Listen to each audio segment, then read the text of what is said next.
have some explanation for that. We have to. Don't worry. Continue your program. Oh boy, it is really something that was fantastic here. You couldn't ever imagine this. Roger, we know about that. Could you go the other way? Go back the other way. Well, it's kind of rich. Pretty spectacular. Welcome to Planet Pluto Shoot. It's kind of right there now. Roger, we got it. We marked it. Close communication.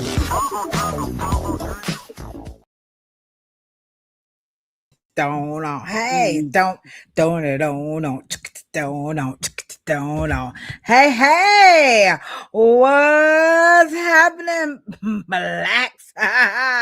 How you good people doing out there? Y'all know who it is, right? It's me, your homegirl Ladosha, right? AKA, what's going on, Key Lolo? That's right. And then right over there, y'all know who that is. It's the one and only Cheryl Morrow, AKA the Hair Oracle. We are on the planet Pluto Pseudo. So welcome. Yeah, come on in. I see y'all like come. I know. The little link was acting up. I be trying, y'all. And I had a whole hour to burn before we went live. Speaking of burning, before we get into the topic tonight, which by the way, it's before those cosmetology and barber license. What was happening? What was going on for us colored folks? Okay, we got to get this history together.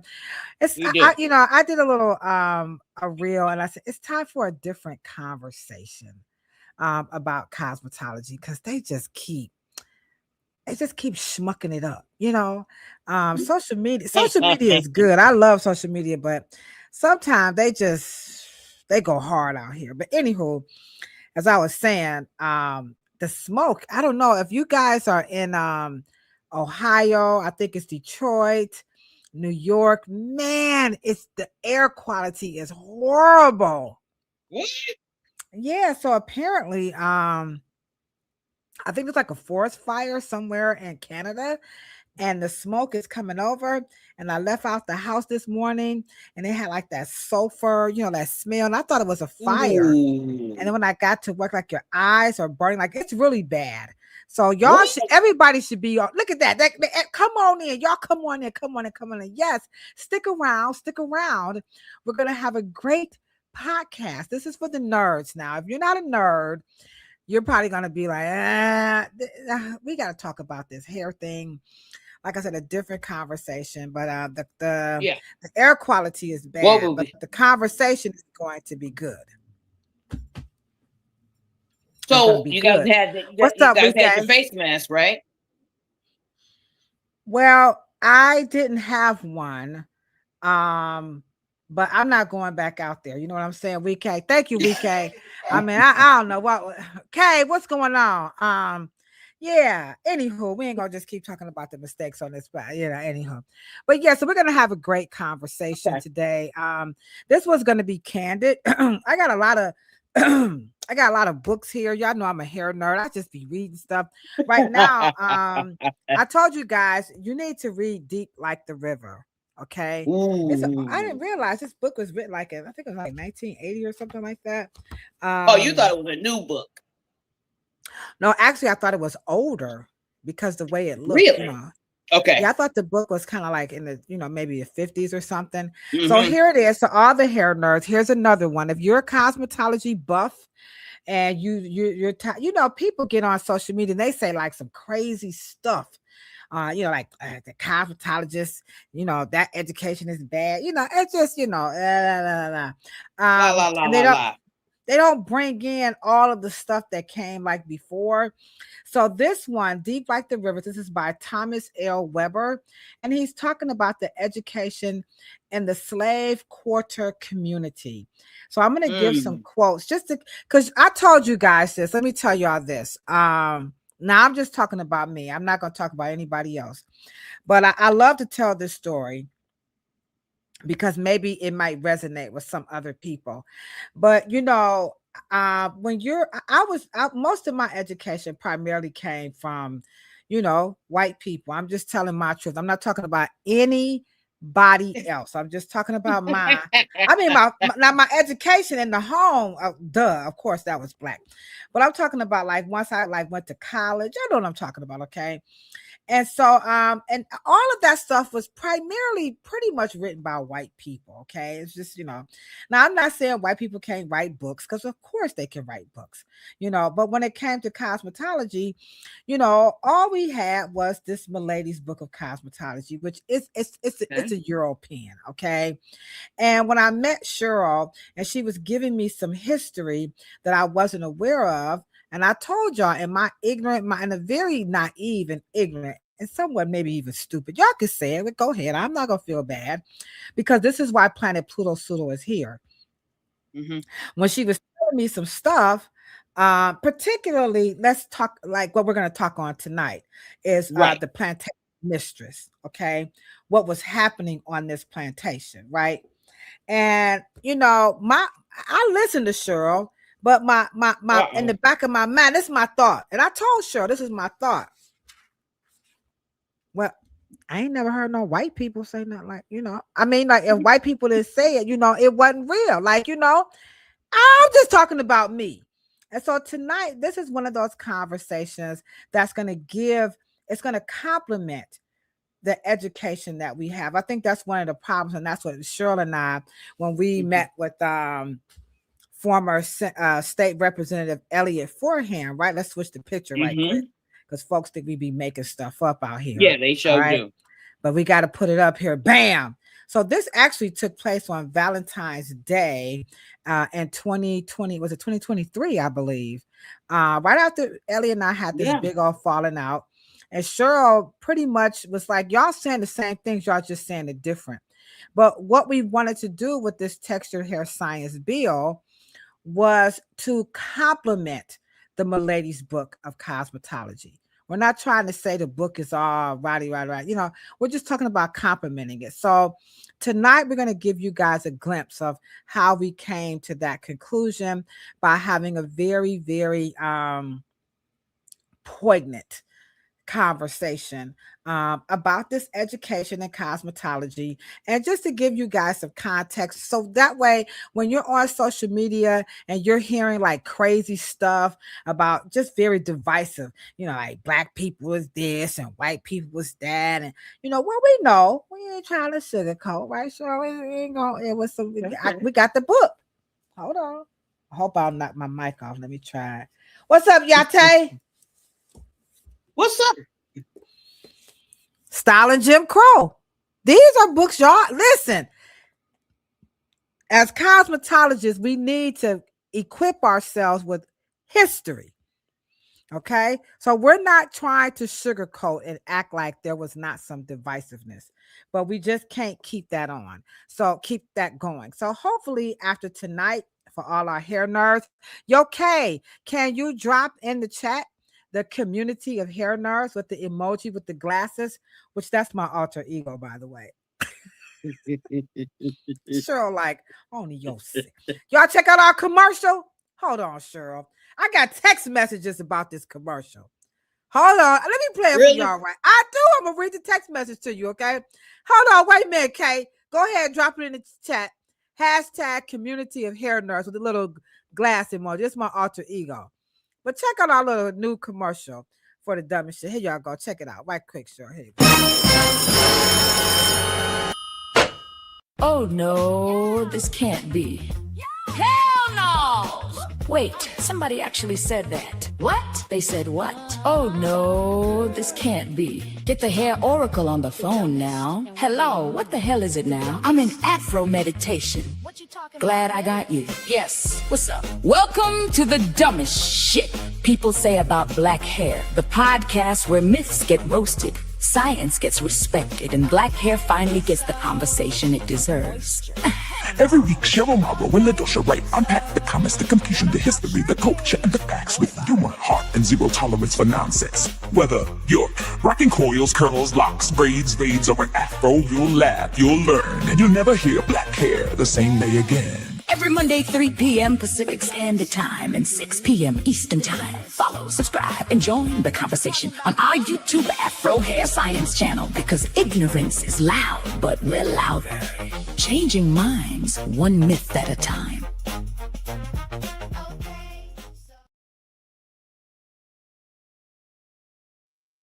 You know I'm gonna make up a line dance, right? We gonna have our own Afro Hair Science line dance.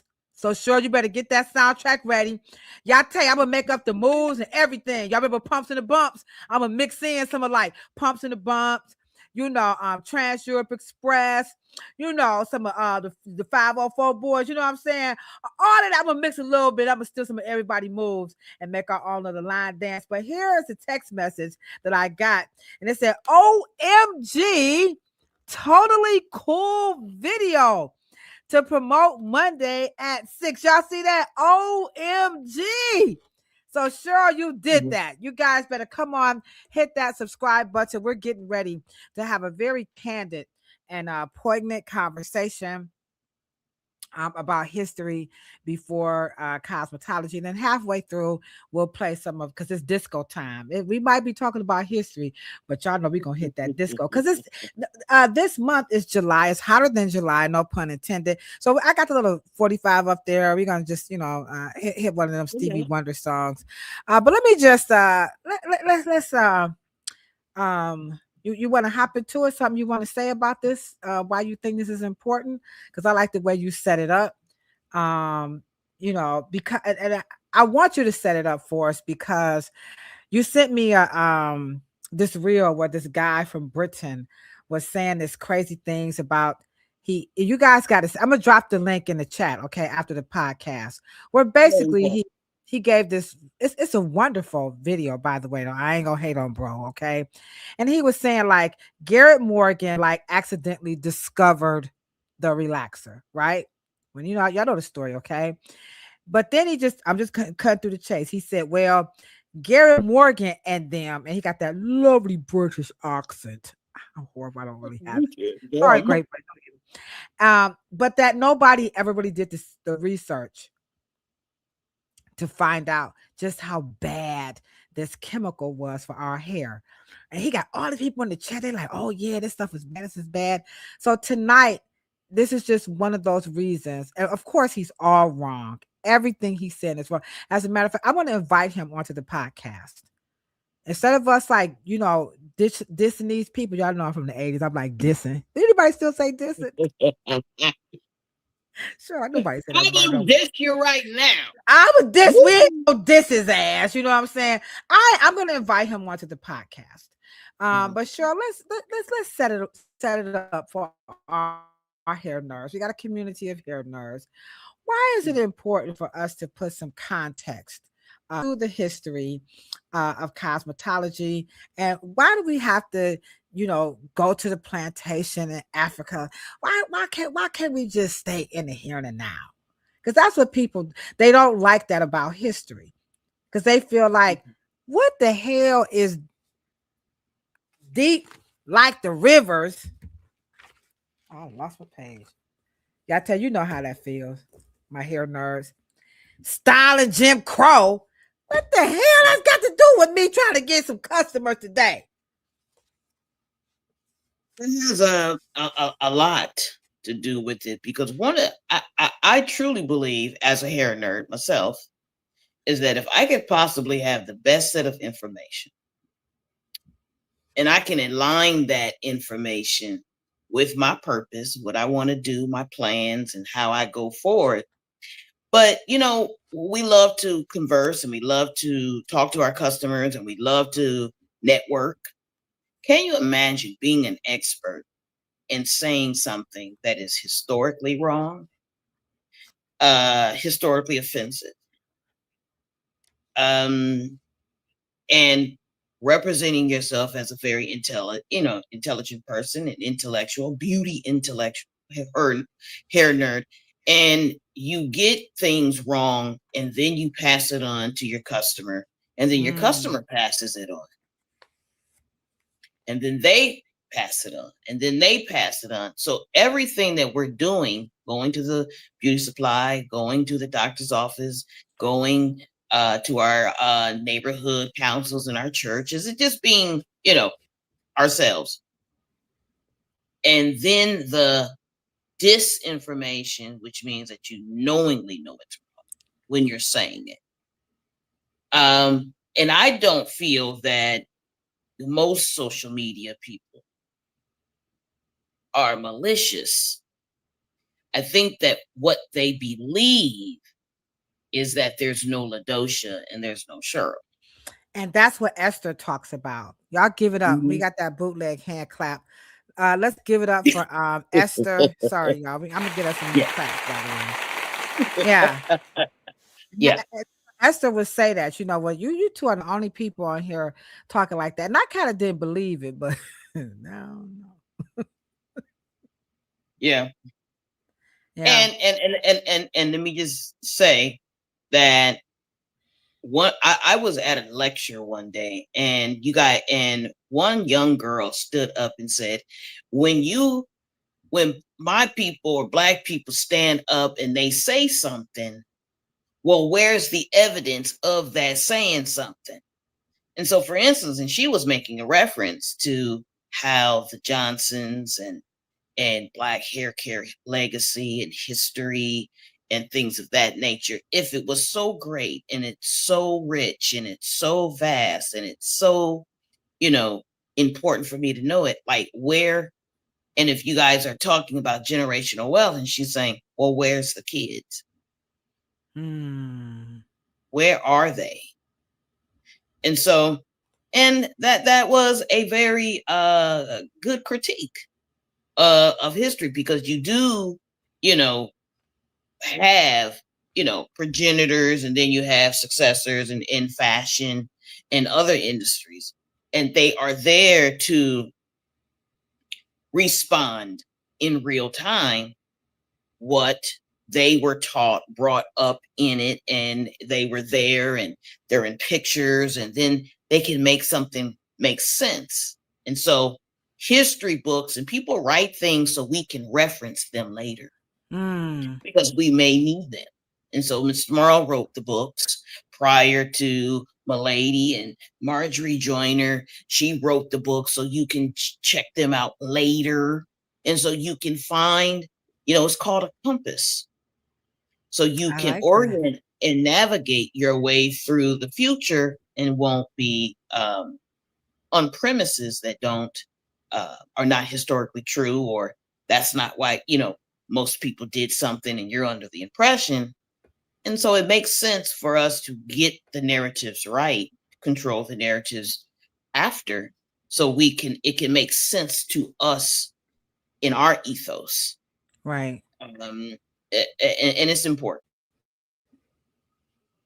Well, yeah, I would agree wholeheartedly if you think about our guest. Remember Miss Eva that we had on, Eva Jessy? She talked about just how important history was playing a role in her developing the AI and a host of other things to move us forward, and hair. But we can't do it if we don't know our history. Okay. So thank you for giving some context. So we just want you guys to know that this is really, really, really, really, really important. All right. So so we appreciate that. So let's get the conversation going a little bit here. Now, what I want to do, I have this book here, right? I don't have this book, but let's just use this book. Okay. So this book is called The Plantation Mistress. Okay. And you give us some context about what our ancestors were doing, on the plantation, because I think that that's where maybe some embarrassment, or maybe just some ignorance, or just naivete, maybe all of it together. To me, where I think a lot of African Americans, and y'all got this new word, FBAs, FBAs. What's the other one? Adolf. Yeah, ADOS. Okay, and then you have your immigrants. Okay, and then you have your Black people, and you have African Americans. So I think we got everybody covered. I don't think we still say Negro no more. Okay, my niggas. Okay, with the CCAS. Okay, so now we got everybody covered, and I think that in the history, as we build up to cosmetology and the role that we played in it, we get stuck at that plantation narrative that we just kind of picked this cotton, and we were the victims, of course, of a lot of rape and beatings and all this horrible atrocities. All right, but there was just so much before. So let's start there with the mistress of the plantation. And I didn't have a picture that I thought was appropriate to bring from Africa that could be befitting without looking too pseudo, if you will, because people from Africa like, why you put that image? That ain't got nothing to do with us, which could be true. I should have just asked Fatu, but anywho, let me just read this right quick as you give us some context about the mistress on the plantation. All right. So again, now I'm reading from, y'all go on and get this book. Now, come on, stop. It's only like $7 or something. Okay. This is Deep Like the Rivers. What my hair nerds at. Okay. All right, here we go. From the point of view of the slaveholder, the primary teaching task of the slave plantation was to train slaves to handle effectively all of the jobs relating to the running of his plantation.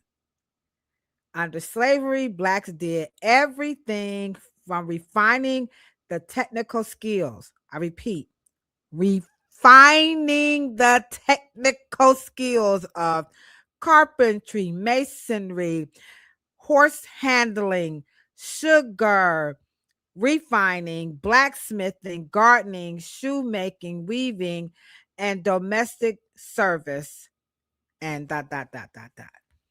So I think that sets the tone that we brought something from Africa, because we did it. We ran it. Okay, so let me shut up. Oh, by the way, just to let y'all know, we do listen before you get an answer. I was told by ETVG1PS, who's a new subscriber. Thank you. But she said on the podcast with Auntie Dr. Joy, here it is right here. She said that this could have been a very informative podcast, but Ladosha keep cutting them off. Now I want to let y'all know we get the heat. So I'm going to work on, and I told her, I said, thank you for bringing that to because I've been trying to get the conversation moved along because we kind of long-winded, but I just want to let you know, ETVG1PS, I hear you. I'm going to shut up and let Cheryl.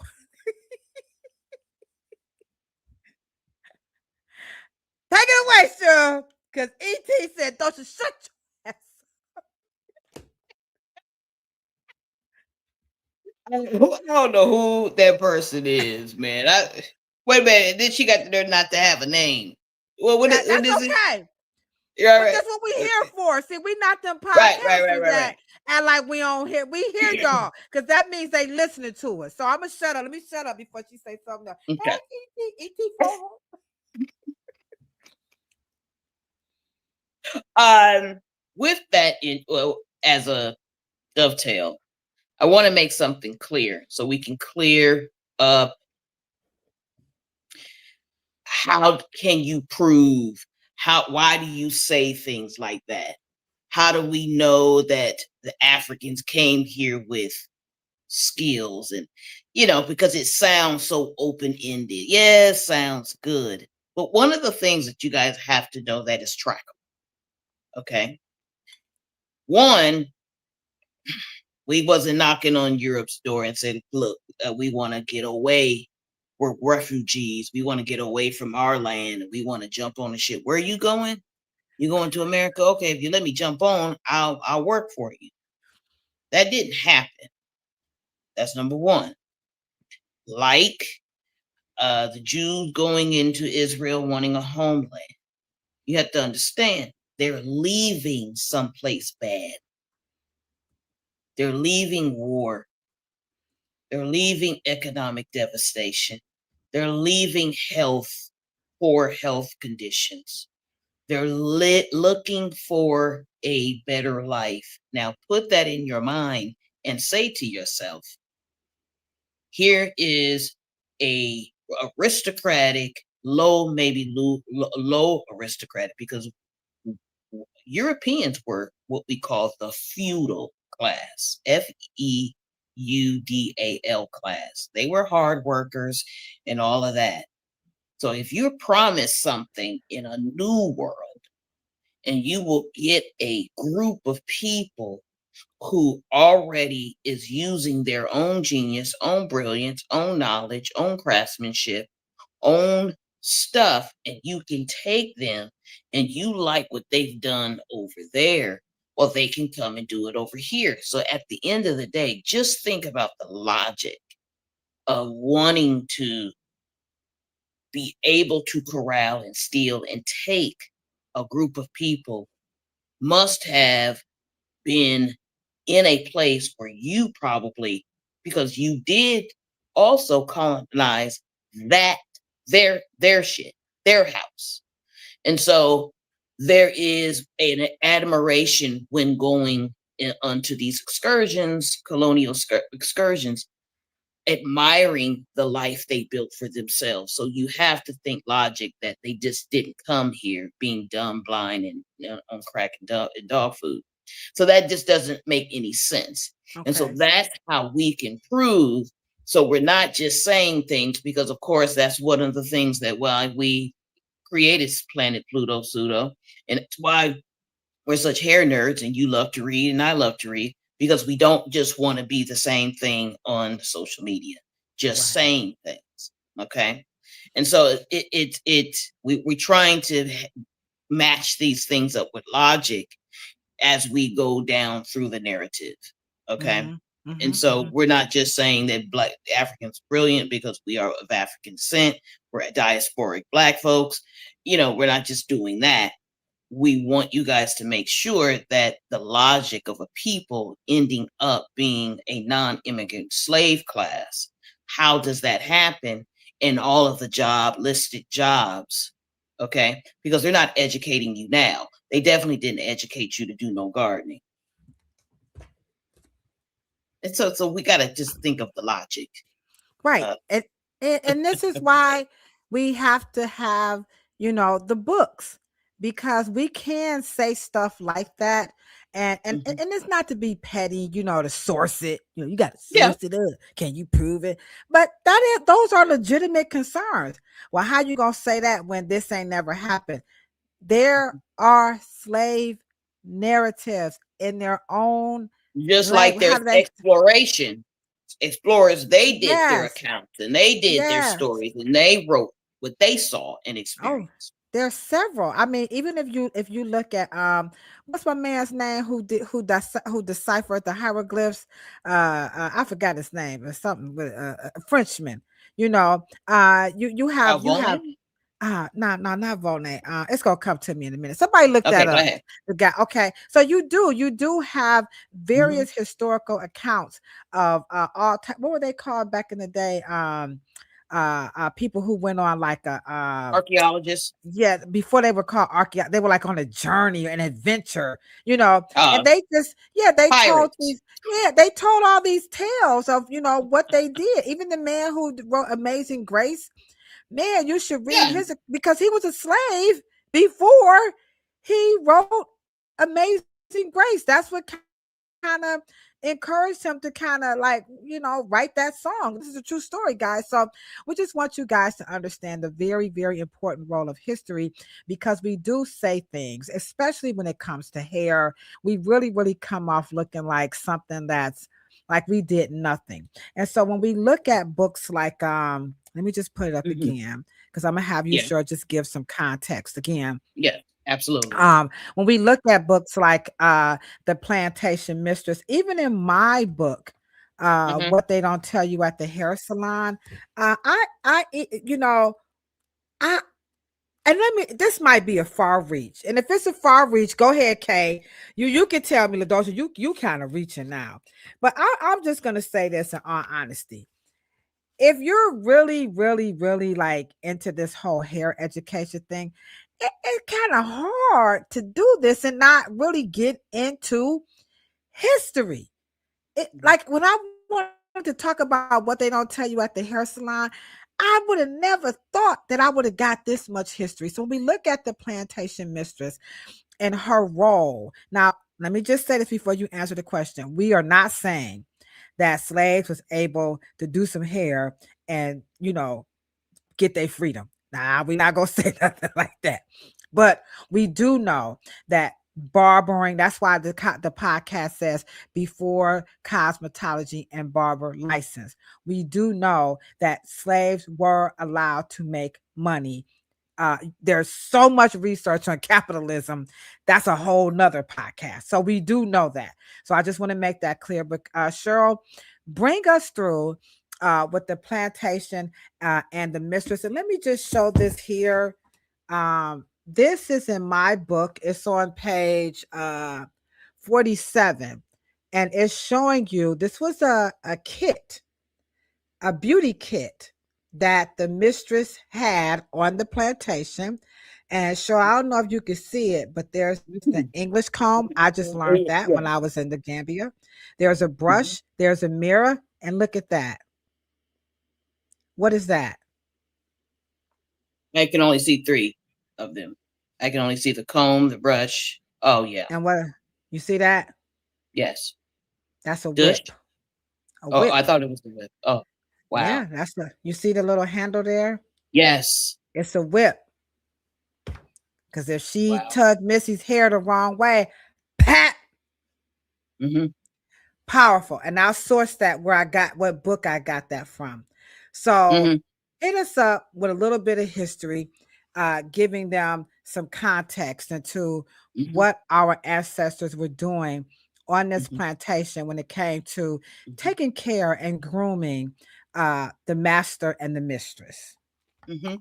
Also, I want to be very clear. The mistress, and that's a person that is a preferably, and I want you guys to picture this, to preferably be a teenage girl.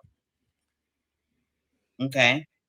Because the teenage girl was fertile, she was young, and if you get her in the grasp of the inside of the house, we already know the story of Sally Hemings.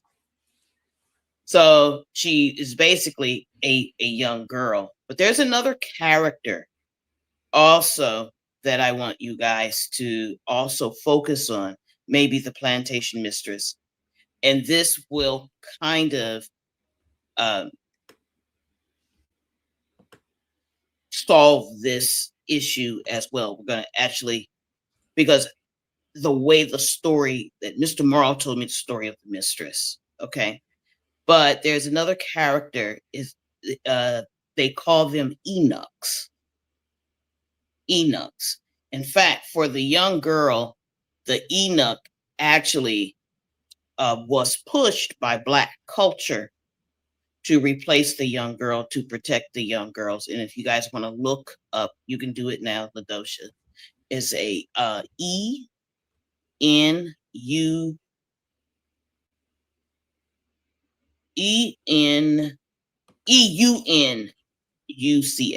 Sorry. EUNUCH. And go to the images.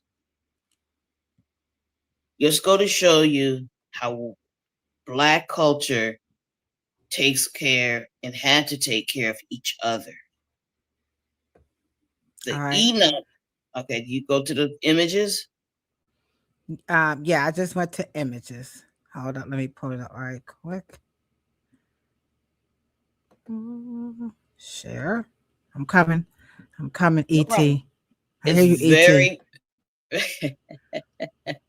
very. I want ET to think I'm ignoring her. Okay. Okay, there's Enoch. There's a lot of images of the Enoch. Okay.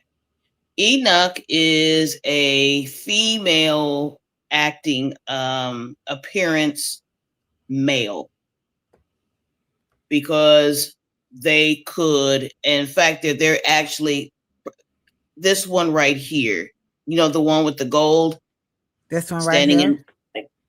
yeah, but the one next to it, no, actually, that's not the one with the B, the letter B. Oh, this one right here. Yeah. Okay. That is actually what they would do to get white women prepared to be presentable.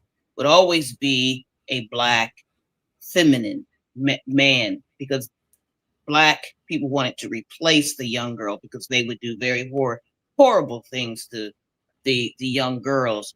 But it would be a man who would also replace that one. Now, at the same time, there's a lot of things going on the plantation, okay? And those particular men will push the girl and say, I'll do it. I'll fix Missy's hair. I'll drive Missy around. Because they were what? Not threatening and things of that nature. But Missy, that was not a really great experience.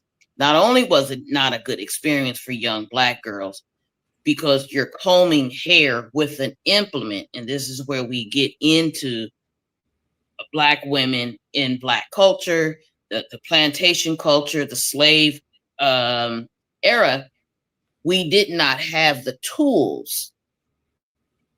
So we adjusted our hair to meet the tool, okay? And so, and that is basically how we started not wanting a white beauty standard. We just didn't have the hair to match the tool. Mm-hmm. And so, because we adjusted it, but that is where I would probably say because she could not groom herself while she's grooming Missy.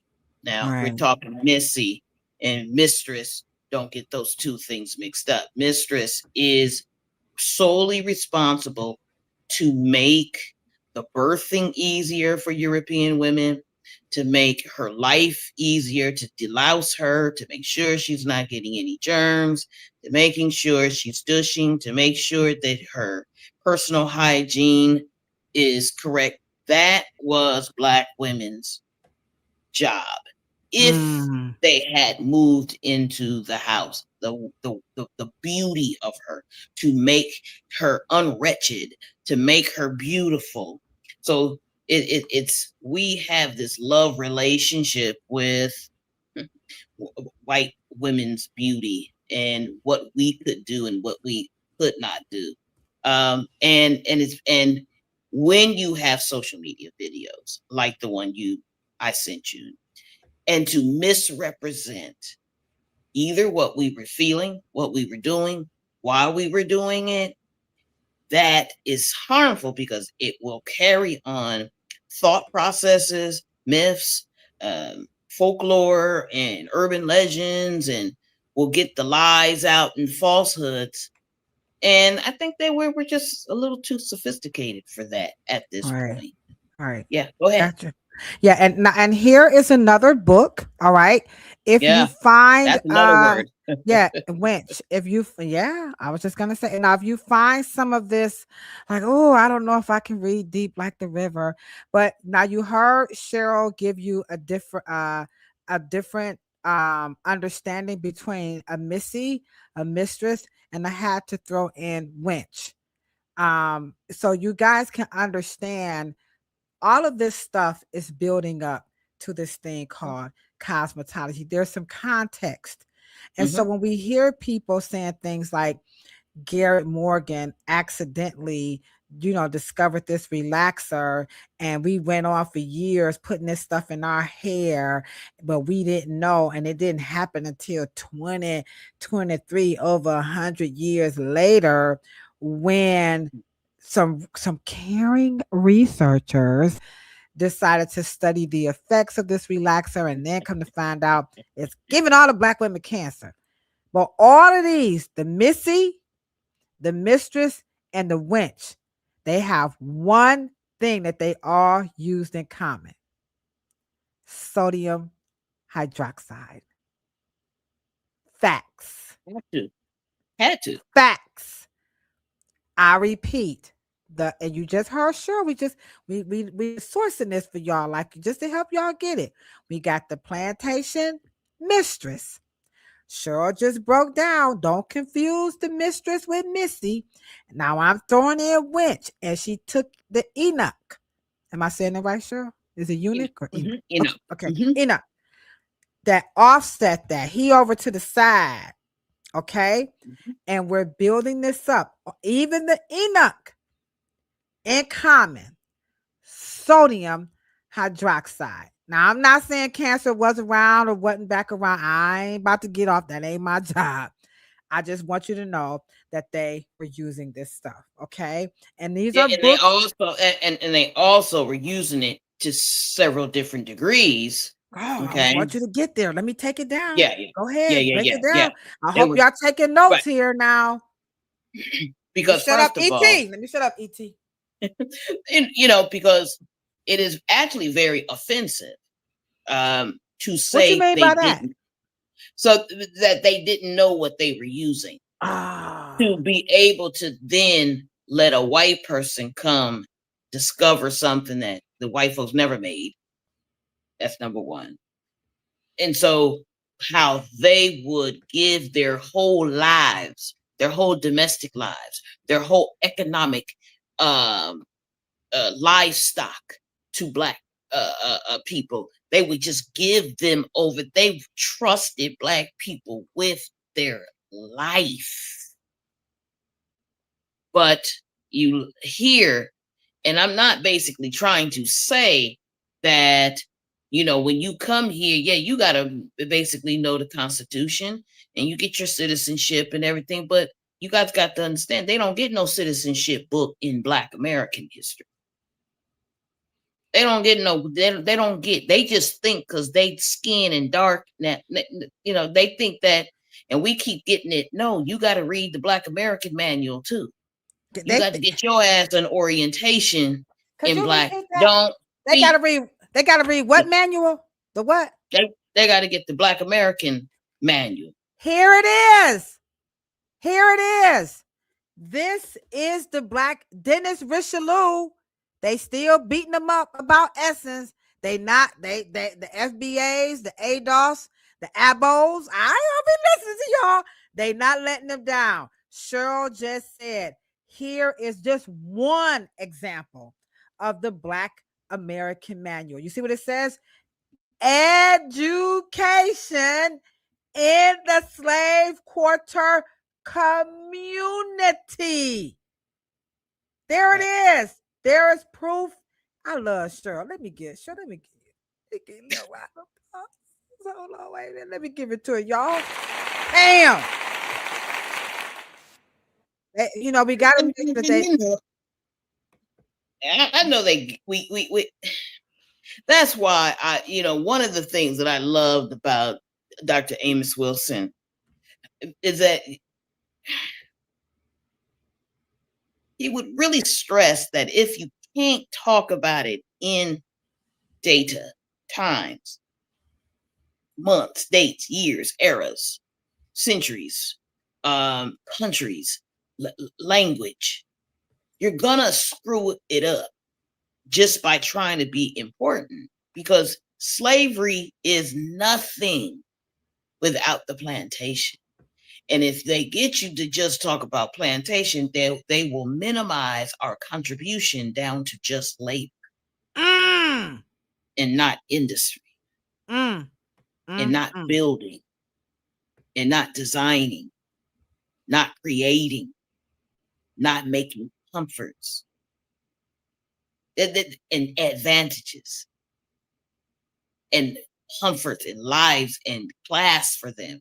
Because once you understand that a feudal European class wrought with war and famine and disease, they're coming here. We're not coming from that, but we are coming into their vicious cycle of what they just left and trying to clean them up and trying to create what they now are fighting for and complaining about Haitians and complaining about Latinos and Hispanic and Mexicans not being American when your ass was not American. You actually were Black American because slaves created that particular identity for you. You were coming from Europe. And we had right. we played a clip last week from Michael Harriot. He wrote the book Black AF History. I'm telling y'all, these book you can do the ebook. Okay, if you don't want to read that one, go on and download. This book is so funny. But let me play the clip again because he's corroborating what Cheryl is saying as we keep moving and staying in this very important narrative about before cosmetology and the barber license. Here's what he had to say. Even the term slave labor insinuates that it was like the muscles and the brawn and the hard work of those enslaved people. But it is important to understand the intellectual capacities of these people, the intellectual know-how, the skills that they brought to this country really kind of made America a viable proposition for the investors in Europe, right? They didn't have an edible cash crop until the enslaved people in South Carolina started growing rice. And that rice growing culture through language, through the ability to eat, and through the average life expectancy that created this country, and not this idea of like white people who came here and worked hard and made this country what it was. There it is. That part. And I'm going to move it a little along, and I want you guys to also understand, and I hope this puts a feather in your hat, Yate. I hope this puts a feather in your hat. Do you guys remember the scene in Color Purple? Who shaved men? Oh, women. Women shaved men. Y'all remember Miss Seeley? Surely ugly. And at the end of the day, the scene, so you can understand that it wasn't even a gender gap about shaving the legs of women and shaving men. Any domestic job that was not strictly for, in fact, to test how steady your hand was, they would beat you. Just to see how steady your hand and your loyalty and how, because there was so many opportunities you could have cut the throat of anyone. But just to go to show you, that's one of the things that, barbering wasn't just for men, not on the plantation. Okay. And and just to give some clarity around how the plantation was the salon, it was the barbershop, it was everything. It was one-stop living for a new, what we call white American, Black, aristocratic, WASP, Anglo-Saxon, Protestant, Christian kind of white class. And that just a perfect, let me just take a moment to do that, to plug next week when we come back. Cheryl and I, we're going to reach out to Marisol again. And there it is, the Black Barbershop, America's original business school.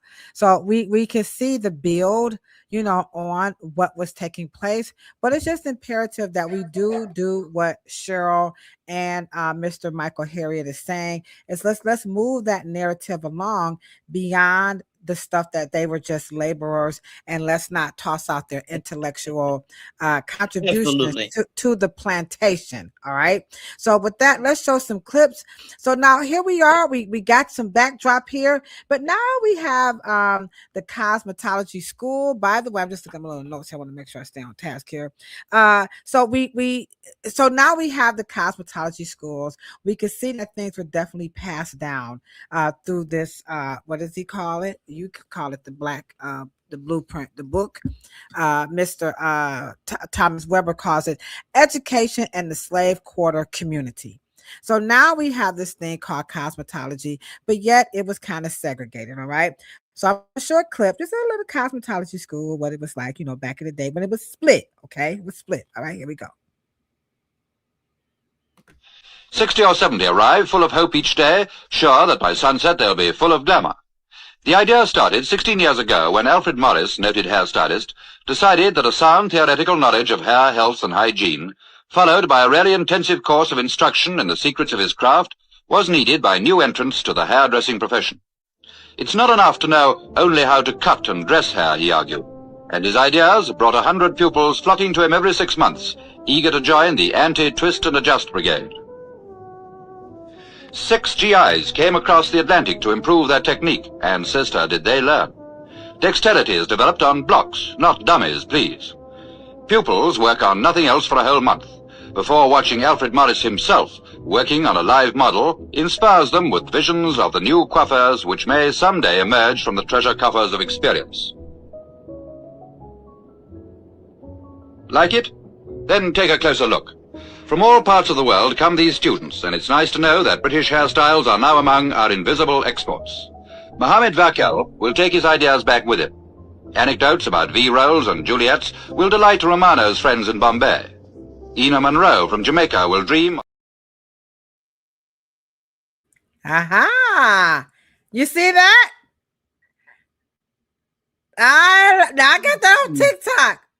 Do you guys see the D-E and I? But we say some stuff that we just ain't got no business saying.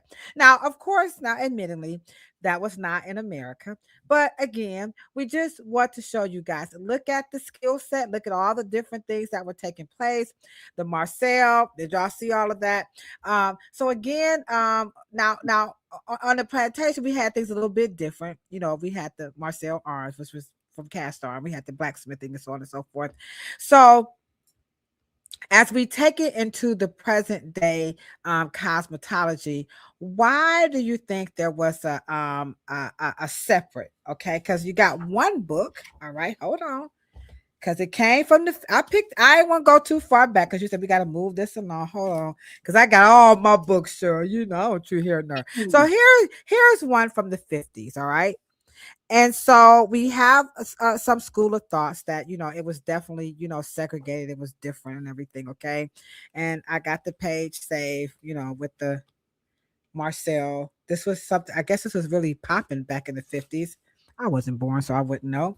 But anywho, so now we got this 2 different things that's taking place. What was happening?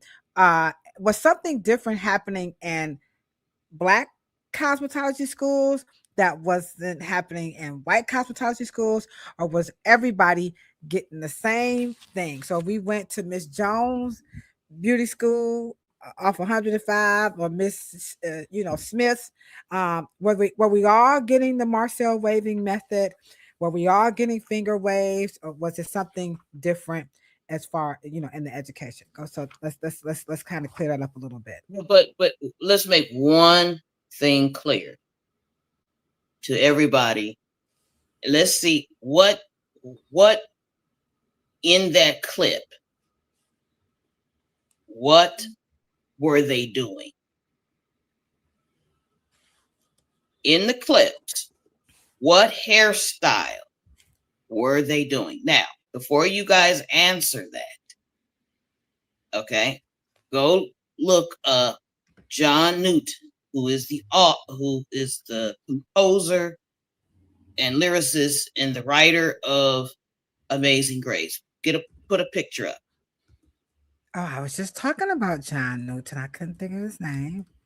Okay, put a picture of John Newton. Mm-hmm. Okay. All right, hold on, guys. Let me show you some images of John Newton. Hold on. Okay. Wait a minute. I just gotta share. All right, here I come, guys. All right. Okay, here's a picture of John Newton. All right, Cheryl. There we go. Oh, okay. John Newton got some wig pieces jumping over.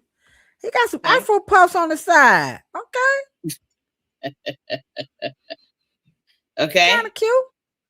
All right. Right? You see, we know that is not his hair, but curly, Afro, cottony, nappy, curly hair was a symbol of cleanliness, high class, clean, godliness, sophistication. Curly hair is a thick, buoyant, Afro, frizzy hair, not curl definition. That hair was a symbol of high sophistication, high class. Now go back to the video. All right, I'm about to do it. What were they doing? All right, hold on. Let me remove this. Y'all get ready now. I'm about to show the video. What were they doing? All right. Classes in 60 or 70 arrive, full of hope each day, sure that by sunset they'll be full of glamour. The idea started 16 years ago when Alfred Morris, noted hairstylist, decided that a sound theoretical knowledge of hair health and hygiene, followed by a really intensive course of instruction in the secrets of his craft, was needed by new entrants to the hairdressing profession. It's not enough to know only how to cut and dress hair, he argued, and his ideas brought 100 pupils flocking to him every 6 months, eager to join the anti-twist and adjust brigade. 6 GIs came across the Atlantic to improve their technique, and sister, did they learn. Dexterity is developed on blocks, not dummies, please. Pupils work on nothing else for a whole month, before watching Alfred Morris himself, working on a live model, inspires them with visions of the new coiffures which may someday emerge from the treasure coffers of experience. Like it? Then take a closer look. From all parts of the world come these students, and it's nice to know that British hairstyles are now among our invisible exports. Mohammed Vakel will take his ideas back with him.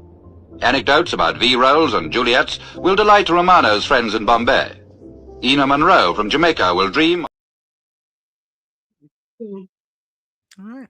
You see, all their hairstyles had to be what we call coiffed. There was nothing dangling. There was nothing moving. There was pink curl. Everything had to be up, set, curly. That is what being of high class. Feudal, low class white people, what they called them, hillbillies. Appalachian, high heel. That's when you got now you have to remember, now white people got caste systems too. Okay. So by the time black people integrated into what we call off slavery abolished, trying to get into the workforce, you have your Annie Malones and your Madam C.J. Walkers trying to create a Black American version based on the tools that were available. So therefore, we called hours, the conkling and the where we would finger wave, and we did other things, of course, us being creative. And we also called ours the coquino. Okay. And to where we learned. Now, where did we learn that? Because obviously we didn't basically do that on the plantation. Our job was to, because we couldn't make a living. And we'll get into the reasons why the licenses happened. But the point of the matter is that you can begin to see, if you study international and you study the 17th, 18th, and 19th century, you will begin to see afros right before your very eyes. All right. Because that is what was the symbol for them of getting out of their uncleanly predicament that they found themselves in. And you can now, when you listen to the clip, you can also hear him talk about this industry that Cheryl said that our ancestors were able to do in the Black beauty industry, right? He said if they learned this, he could take that back to India. She could take that back to Jamaica. All right. Now, here we are. We're bringing it together because you hear, oh, it wasn't, it was, okay. All right. So now this is in the 1950s. I still got my book. Now, here you have, this is on page, I'm sure y'all can buy this probably on eBay or something. 347. Now they got the hints for quinoconol permanent waving machine. Now y'all know who put that together. Like Cheryl said, it was just a whole hodgepodge of intellect that was coming in. So here we have in the cosmetology book, you're starting to see this integration of intellect, not just color, not just color. Okay. All right, here we go. Let me share. Okay, here we go, guys. Y'all gonna love this one. Okay, where's this screen share? Hold on, let me do it again. I'm sorry, y'all. Hold on, y'all. I'm gonna get it together. Okay, here we go. Share. All right, here she go. Right here. Bam. There she is. Ha ha ha. Now, here we see. Now, this machine, it was made by us, but it wasn't for us. So here's a woman of color who invents this machine to do what Cheryl said. They saw an industry. These are jobs. These are security. This is income. These are different positions. Not everybody can be a manufacturer had to actually make the machine. Okay. And it made its way in the 1950s. Now it was patented in the 30s, but in the 50s. Now, I do believe go ahead. That I do believe that at this point, Marjorie Stewart Joyner was Black American, Negro. Okay. And I do believe that at this point, she didn't need no venture capitalist money. Here we go. Y'all take notes. All right. Are you sure she didn't venture capitalist money? Yeah. And she wasn't in the headlines talking about she raised in first series, $2 million. Black people carried the debt and made sure that she, was funded. But anyway, but that's neither here nor there. My point is that the ingenuity, and I want you guys to really pay attention to this. What were these machines? What was the Marcel? What was the curling needles? What were all of those particular tools designed to make hair of white Europeans' hair look like? What was it? Was now you see the woman, the beautiful Black woman up there. You see Marjorie. Our hair naturally does that. Okay. But what I also want to make sure that we are really, really just focusing on here is that those machines was designed to make white people's hair, straight-haired Europeans, to go high, wide, to have buoyancy, and to have body. And not one white person said, why are you dealing with the Black standard of beauty? Why are you trying to be Black? Do you think that white people made each other feel like that?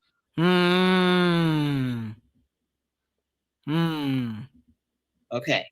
We actually had a Black woman also create and do her rendition of her permanent wave so white people could have nappy hair. And not one white person said, why would you want nappy hair? Because that look was sophisticated. It got you away from the lice bitten and insect bitten and the low class of looking feudal, like you belong to the feudal class. We'll get into the T-John law. This is where this comes. All classes of people work hard to create divisions between you and the have-nots. And they don't want people having access to certain things that are only preserved and conserved for certain classes. And so these machines that Black people were inventing were help creating a class for white people and a high class for white people. So when you see the Orthodox Jews, or you'll see the Jews, they'll wear the curly hair on the side called the payot. All of these looks are to mimic buoyancy, curly, spiral curls, hair that they were trying to mimic the African, especially the East African, the Ethiopian. The point here is that they didn't make each other feel shame about copying us, but we shame each other about so-called straightening our hair because we had to adjust. Right. And let me just say this. It wasn't like it was a big secret that it was a woman of color who invented the permanent waving machine. So that just further goes to prove Cheryl's point. Someone asked me to blow it up so you guys can see it. Let me just show it before we go. And then LaWanda, please feel free to share what you would like to share with us. So it wasn't a big secret that this was invented by a woman of color. And again, it made its way into the Milady's book of cosmetology. We see some wonderful things happening here. Now, let me just say this in this show. I just want you to add to it. Ebony, I hope that gave you a nice visual. And you can Google Marjorie Stewart Joyner to learn more about her. Okay. All right. So let me just say this in this show. We're just going to move it along. We got about 20 more minutes and we're taking you guys through, and you're seeing just a wonderful transition of how we were able to come into this thing called cosmetology. So now we're in the 50s. It's moving along, and now we're going to make it a little bit more robust. Okay. But right before the 50s, you hear the segregation. Okay. So you had a set of rules that was going on for the Black people and a set of rules that was going on for the white people. And then somebody said, you know what? We can't have that. Okay. We got to make sure that both races of people can do the same thing. Who do you think, here's a little trivia, who do you think helped bridge the gap between the segregation and the testing and the education of cosmetology? All right.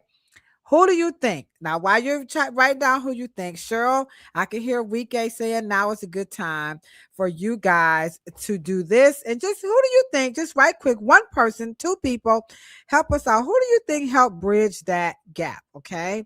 All right. So, right quick, show them what they need to do to help change the narrative about before cosmetology. Okay. And barber license. And here we go, right here. Here we go, guys. Hit it, Cheryl.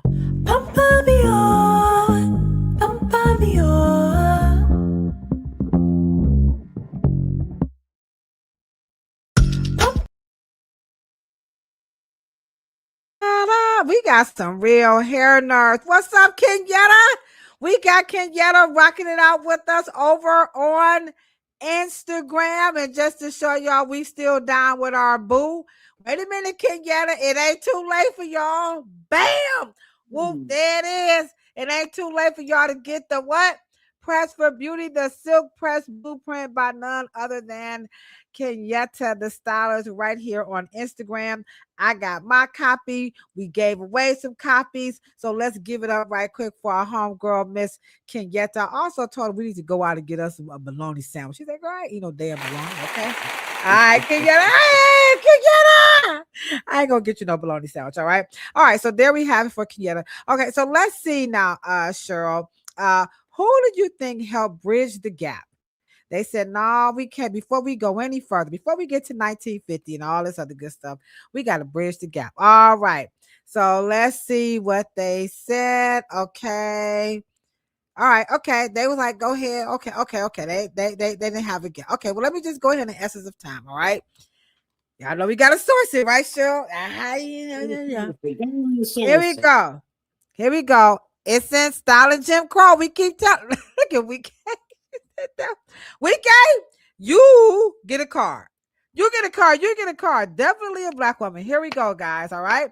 On page 27, as states began to regulate salons, the cost rose sharply. In 1927, Illinois became the first state to license cosmetologists, and Marjorie Stewart Joyner participated in drawing up what? The whole damn codes. We did this. We have to keep saying it over. Stop saying mean things about white people. That's not true. And stop saying even more mean things about black people.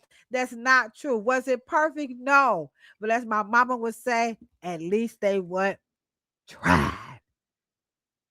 That's the best they could. That's the best they could do. They let this woman, and if y'all think it was tough back then, I mean, now, y'all can read the books, but it said they used to have to take a tetanus shot, Cheryl, all kinds of stuff to become. You had to get a physical. Can you imagine you got to have a physical before you get a cosmetologist? Man, I would have been like, you too fat. Ebony in the chat. Ebony, where you at, Ebony? Go ahead. What you say, Cheryl? Go ahead. I was just going to show Ebony. And even before even cosmetology, because I think maybe at least 10 years before that, Mr. Henry Tyler, because they banned. Now you didn't have to go to school because you didn't go to school on the plantation. Mm-mm. You didn't have to go to school. You had to go to school when people had to start paying you. And now you're going to start what? Competing in the markets. And you guys got to understand, European immigrants, they were barbers in their countries. And so they wanted to have lack of competition. And so other races of people began to lobby and then to stop the push and the monopoly that black men and black women had on the beautifying and domestic fields and industries. Because we were, baby, if you think the parlors were absolutely exquisite because we joined together, because a license did not exist. It was passed down through apprenticeship. It was usually what we did in our communities is that you would apprentice under a young man or a woman, but they forced our hand and thought we were dumb.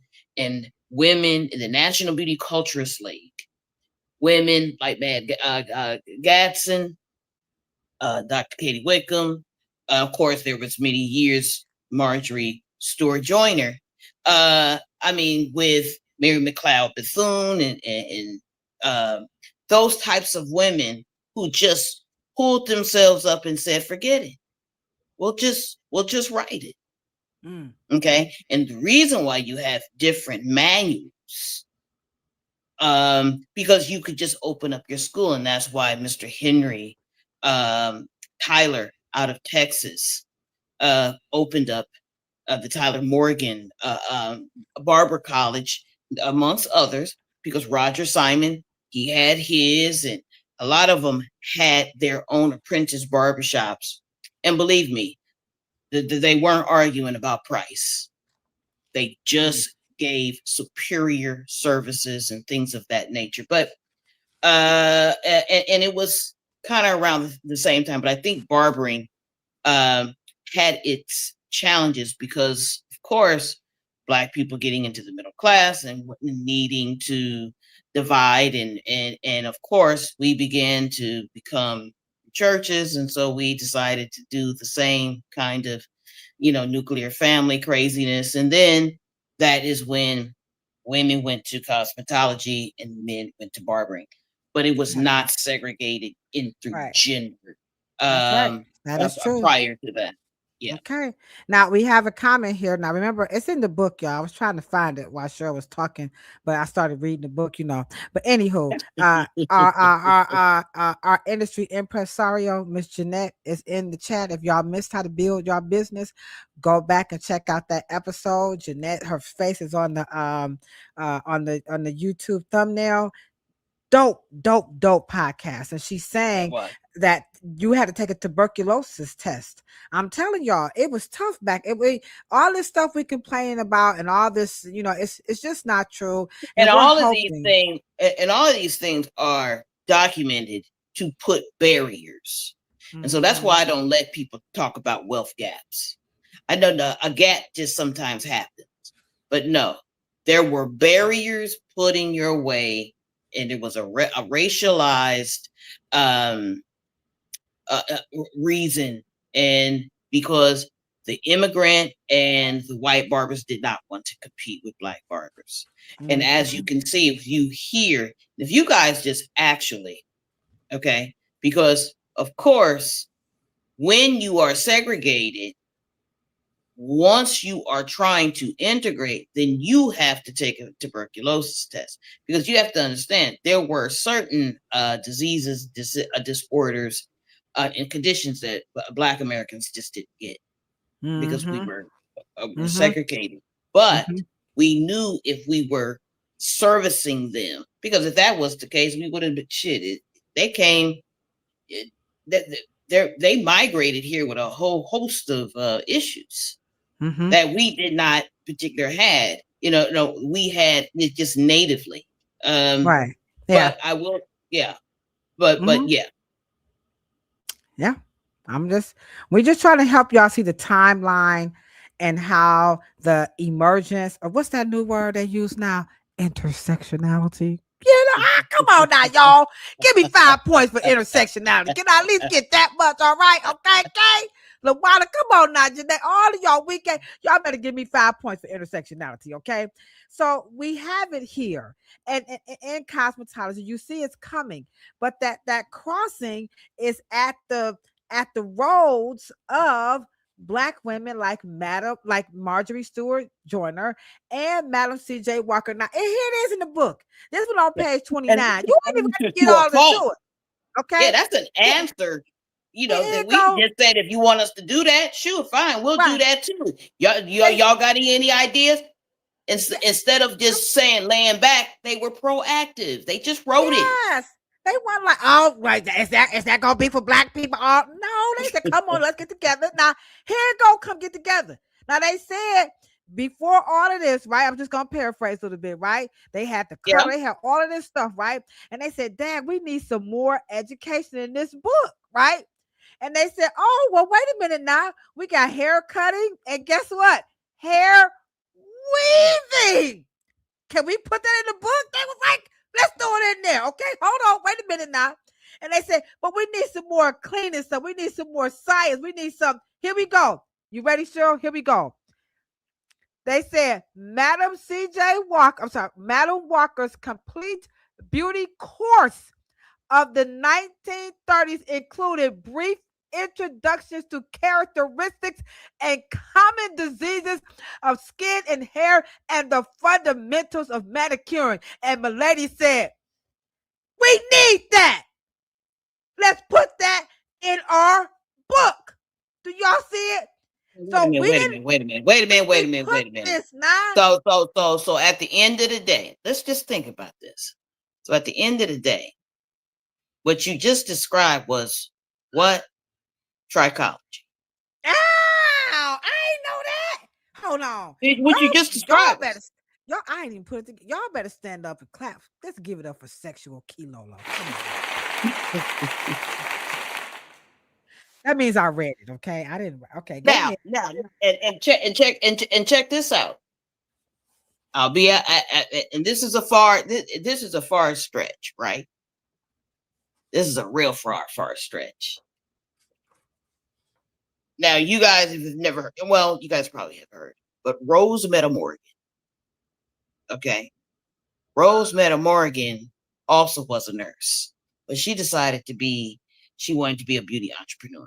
Rose Morgan at the Rose Morgan Pamper Palace. Okay. She later was married to Joe Louis. Okay. So when you guys Google Rose Morgan, and by the way, Sugar Ray, and Sugar Ray's, well, I think was a barbershop. You talk about finery here. You're talking about nothing but the best. Fine. I mean, seriously. And so you could almost, I swear, I'm not kidding. You could definitely, there was midwives at the hair salon at Rose Morgan. You could have your baby. Wow. And she had, you could get your high blood pressure check, sugar check. You know what I mean? Yeah, Rose Morgan, it was the Pamper Palace in Harlem, bar none, the finest. Absolutely. All right. And I don't know what to say. Now, but I noticed this too. Cheryl, as we wrap it up, we got about 7 minutes. Okay, we're gonna bring it to the future. No problem. I just noticed this, and Jeanette, this you might, I'm sure you do, so I don't even know, but I'm gonna go ahead on and say it anyway, at the risk of sounding even more stupid. Okay, but I noticed that they say, like, watch this, black and white beauty culturists shared a number of common practices despite of the differing demands of their clientele. So in this book, she's showing again that intersectionality, how they tried to merge this situation together. But as we write it down, okay, how do we go from what's the difference? I should say, what's the difference between the beauty culturist and the cosmetologist, and then take us into what Eva definitely called the future of hair, the horizon, the history to the horizon, all that good stuff. And that should close us out. And that now that you saw what happened before, we gave y'all a full crash course in history with some sources. So again, culturist, the difference between the beauty culturist and the cosmetologist. Take us into the future. We got 5 minutes, and we're gonna be outie like 5Gs. If y'all know what that means. Is a contemporary word. It's not. It wasn't. But you have to understand it is. It entered into the lingo. But beauty culture was nails. To cosmetology is to probably focus on hair. But I did want to draw you guys back to something just to go to show you in the irony of the time that we're in this particular subject, and I'm going to just shoot it out right quick. The greatest coiffure in European culture is a Black person. His name is Pierre Toussaint. Okay, from Haiti. Okay, there are more streets named after Pierre Toussaint than any other person in the city of New York City. Not even number 45? No, I'm being petty. Okay. Now, and he's buried in the center of St. Patrick's Cathedral. Don't tell number 45. You might want to dig him up. Say that. But don't let me lose this thought. Okay. But what made him this venerable? What made this man such a saint? He is a saint now, actually. But the point is that he was a barber and a hairstylist. And a barber and a hairstylist has 2 streets, I think, in Manhattan, and a park, a little park, and he's entombed in St. Patrick's Cathedral. And he is the model Catholic. And there's actually a school and home for him here in San Diego. But the point here, he had no license. So license came because Black Americans needed to answer the call about how to keep moving the needle, the goalpost, because of the barriers and impediments they were putting in our way and trying to keep us out of the industry. We persevered and we made it happen.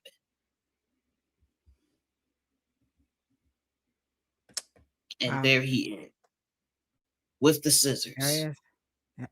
Yeah. Someone, I think an artist did that.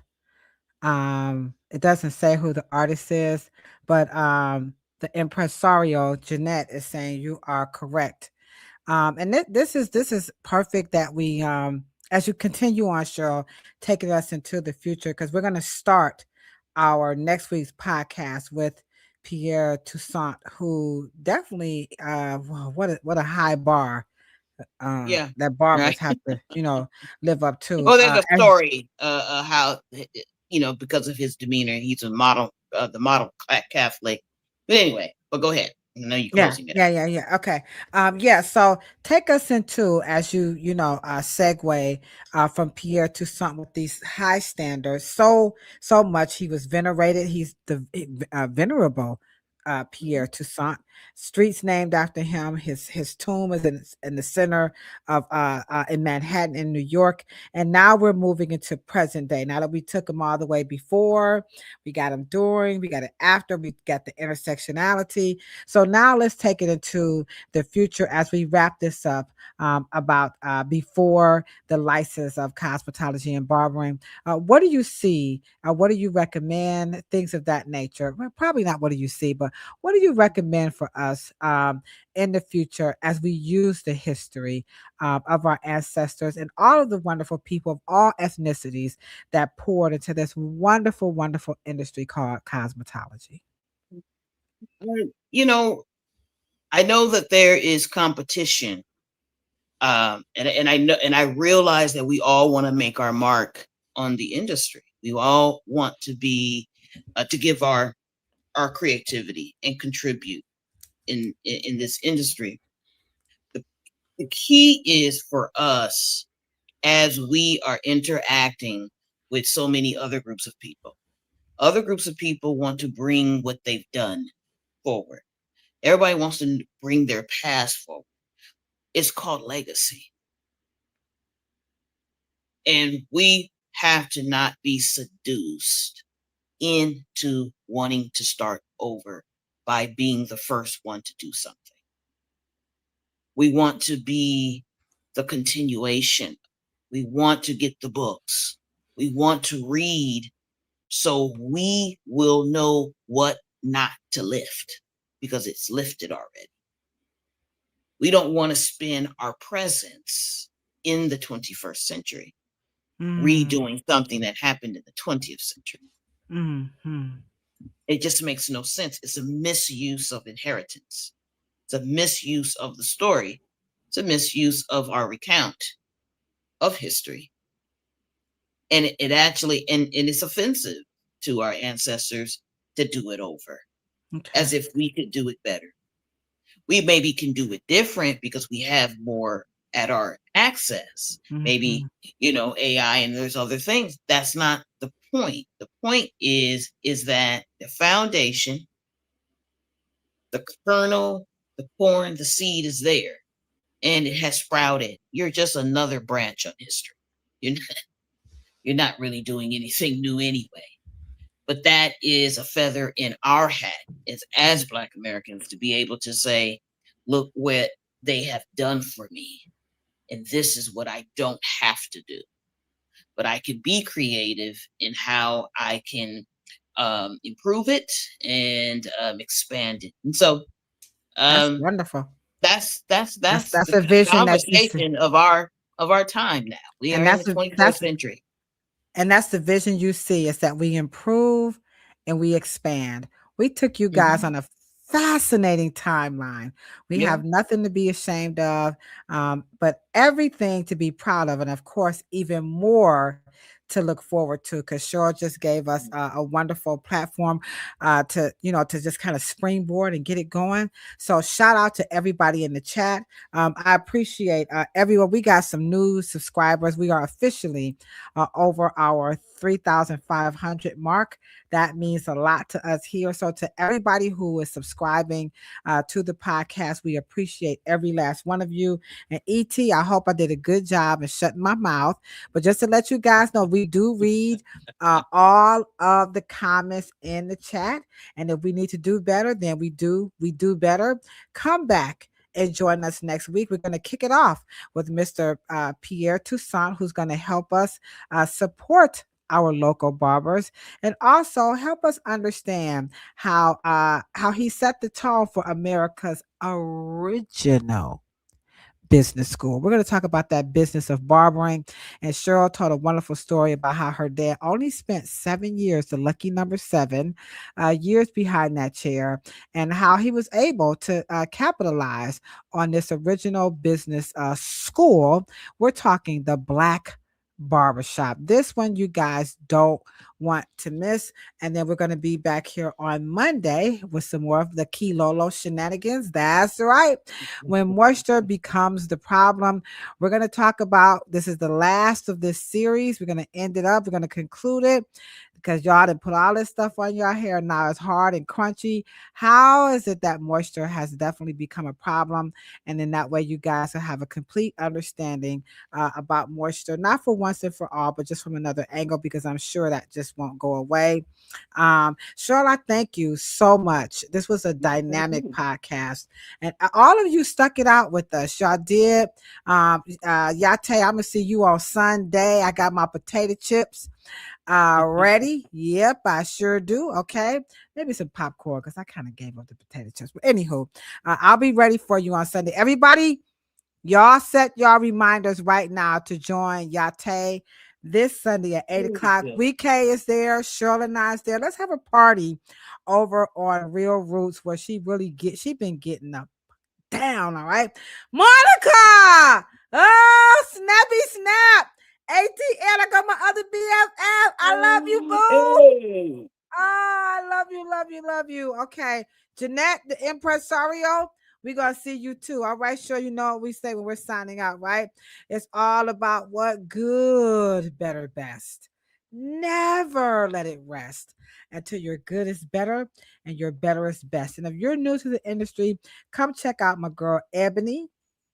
She's new at the Reverence Design Team Hair Salon. She is putting her heart and soul into this career. She's very green, but when I tell you, this young lady is so dedicated. She has the support of her husband and her family and her friends. So I just want to say, Ebony, we appreciate you. If you're still in the chat, everybody else, y'all have a good night. Cheryl, you remain thebomb.com. And I'm going to go ahead on and show the other commercials since, everybody like Kilo. go. All right. Peace out, good people. Love, peace, and a whole bunch of hair grease. All right. Let me show that commercial, y'all. Y'all go ahead like that little commercial. Here we go. Oh no, this can't be. Hell no!